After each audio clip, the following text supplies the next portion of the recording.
Sorry খান সাহেব, আপনার মেয়েকে আমরা বাঁচাতে পারলাম না।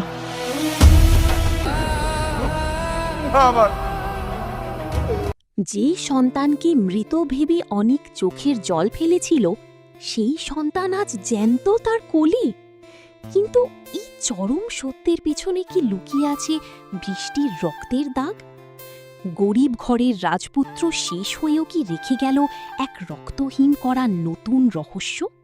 গল্পের শুরুতেই আমরা দেখি অনিক তার প্লট আর জমিজমার আইনি ঝামেলা মিটিয়ে মেঘলার সাথে নতুন করে সংসার শুরু করার স্বপ্ন দেখছে। কিন্তু ঠিক সেই মুহূর্তেই হাসপাতালের বেডে জীবনের শেষ লড়াই লড়ছিল তার ছোট বউ বৃষ্টি।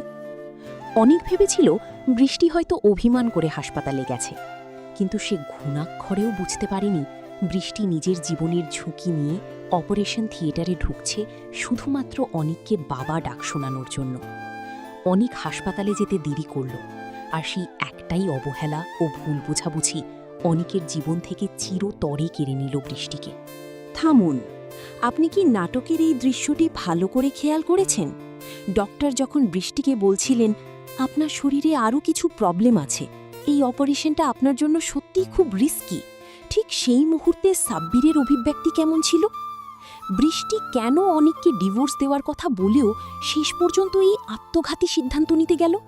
শুধুই কি অনিককে সন্তান দেওয়ার ব্যাকুলতা, নাকি অনিকের অপদার্থ চাচা ও চক্রান্তকারীদের দেওয়া কোনো গোপন ব্ল্যাকমেলের শিকার হয়েছিল বৃষ্টি? বৃষ্টি সব জানত, অথচ অনিককে পুলিশে দেওয়ার ভয়ে চেপে রেখেছিল। কিন্তু এই ভয়ের পেছনে কি অন্য কারোর হাত ছিল? গল্পের সবচেয়ে বড় মাস্টার স্ট্রোক উন্মোচিত হয় সাব্বিরের মাধ্যমে। মেঘলার যে সন্তানকে মৃত বলে ঘোষণা করা হয়েছিল, সে আসলে মরেনি। অনিকের নিজের রক্তচোষা চাচা অ্যাম্বুলেন্সে আসল বাচ্চা বদলে একটি মৃত বাচ্চা রেখে দিয়েছিল। কিন্তু প্রশ্ন হচ্ছে, একজন সাধারণ লোভী চাচা কি একা এত বড় হাসপাতালের ডাক্তার ও সিন্ডিকেটের সাথে হাত মিলিয়ে বাচ্চার অদল বদল করতে পারে? সম্পত্তি না পেয়ে বাড়ি থেকে দূর দূর করে তাড়িয়ে দেওয়া সেই রাশিদ বা রাতুল কি এই সন্তান চুরির নেপথ্য কারিগর ছিল? যদিও নির্মাতা মিরাজ খান এটিকে ফাইনাল পর্ব ঘোষণা করে নতুন সিরিজ দুই পৃথিবীর রাজার ঘোষণা দিয়েছেন, কিন্তু নাটকের উন্মুক্ত গল্প স্পষ্ট নির্দেশ করছে কাহিনী কিন্তু এখানেই শেষ নয়। সম্ভাবনা এক, অনিক ও মেঘলারই হারিয়ে পাওয়া সন্তানকে কেন্দ্র করেই কি শুরু হবে দুই পৃথিবীর রাজার মূল লড়াই? অনিক কি পারবে তার চাচা আর রাতুলের ক্ষমতার সিন্ডিকেট ধ্বংস করে নিজের রাজপুত্রকে সুরক্ষিত রাখতে? সম্ভাবনা দুই, সাব্বিরের ভূমিকা কি শতভাগ নিষ্পাপ ছিল? বৃষ্টির মৃত্যুর পিছনের প্রকৃত সত্য আর বাচ্চা হস্তান্তরের এই নাটকীয়তার পিছনে কি সাব্বিরের নিজস্ব কোনো লুকানো প্ল্যান ছিল, যা আগামী সিরিজে অনিক ও মেঘলার সুখের সংসারে আবার নতুন ঝড় তুলে দেবে? অনিকের কোলে তার আসল রাজপুত্র ফিরে আসলেও বৃষ্টির এই করুণ বিদায় কি আপনার হৃদয়ে দাগ কেটেছে? আর আপনার কি মনে হয়, সাব্বির কি সব সত্য বলে গেছে, নাকি সামনে আসতে চলেছে আরও বড় কোনো চমক? আপনার মতামত এখনই কমেন্ট বক্সে লিখে জানান। আর পরবর্তী নতুন সিরিজের আপডেট পেতে চ্যানেলটি সাবস্ক্রাইব করে সাথেই থাকুন। আল্লাহ হাফেজ। গল্পের শুরুতেই আমরা দেখি অনিক তার প্লট আর জমিজমার আইনি ঝামেলা মিটিয়ে মেঘলার সাথে নতুন করে সংসার শুরু করার স্বপ্ন দেখছে। কিন্তু ঠিক সেই মুহূর্তেই হাসপাতালের বেডে জীবনের শেষ লড়াই লড়ছিল তার ছোট বউ বৃষ্টি। অনেক ভেবেছিল বৃষ্টি হয়তো অভিমান করে হাসপাতালে গেছে, কিন্তু সে ঘুণাক্ষরেও বুঝতে পারেনি বৃষ্টি নিজের জীবনের ঝুঁকি নিয়ে অপারেশন থিয়েটারে ঢুকছে শুধুমাত্র অনিককে বাবা ডাক শোনানোর জন্য।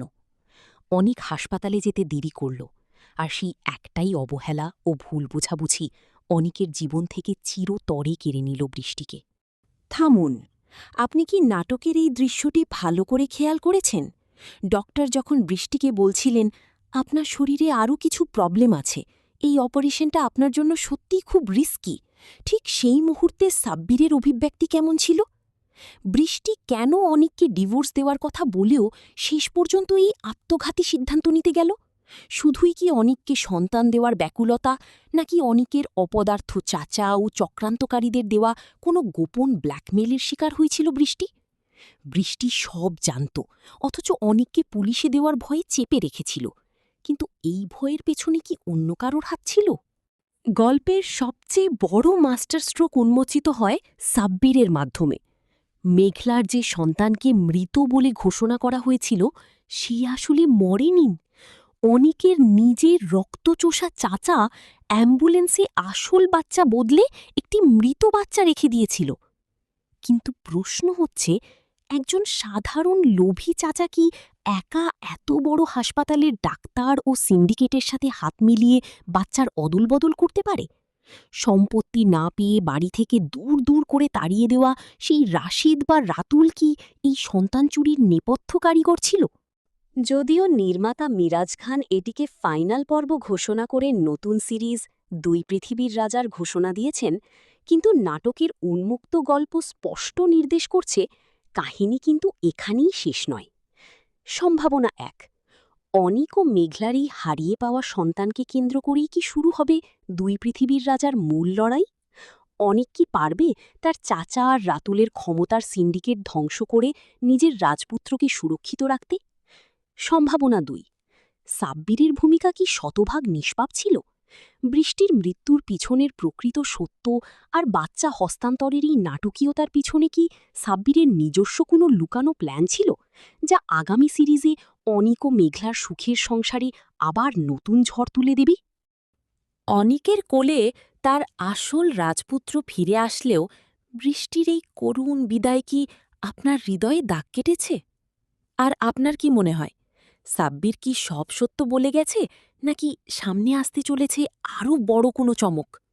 আপনার মতামত এখনই কমেন্ট বক্সে লিখে জানান। আর পরবর্তী নতুন সিরিজের আপডেট পেতে চ্যানেলটি সাবস্ক্রাইব করে সাথেই থাকুন। আল্লাহ হাফেজ।